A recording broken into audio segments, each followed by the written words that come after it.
తాను ఏ పార్టీ మారడం లేదన్నారు మల్లారెడ్డి. పార్టీ మారుతున్నట్లు ఆ లెటర్ ఎవరు రాశారో తనకు తెలియదని అన్నారు. తన నియోజకవర్గంలో బీఆర్ఎస్ కండువాతో కేటీఆర్ బర్త్డే వేడుకలు నిర్వహించిన మల్లారెడ్డి కేటీఆర్ కు బర్త్డే శుభాకాంక్షలు తెలిపారు. ఇక్కడ కేజీ చీరలు కొంటే అర కేజీ చీరలు ఫ్రీ అంట. మంగళ్య షాపింగ్ మాల్, కేజీల్లో సేల్, టన్నుల్లో ఆనందం. ఆయన తప్పకుండా సీఎం అవుతారని అన్నారు. అయితే మల్లారెడ్డి ఆఫీస్ వద్ద మాత్రం బీఆర్ఎస్ బ్యానర్లు, పోస్టర్లు కనిపించడం లేదు. Many happy returns of the day. Happy birthday KTR గారు. ఆయన మంచిగా 125 ఏళ్ళు బతకాలి, సక్సెస్ఫుల్గా మంచిగా పోరాడుతున్నాడు.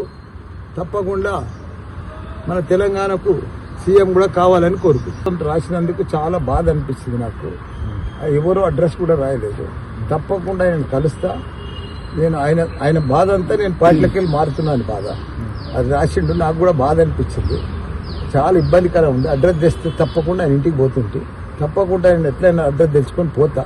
నాకు కూడా బాధ. నేను ఎక్కడ పార్టీలకు పోతాను. ఏ పార్టీలో మారుతున్నాను.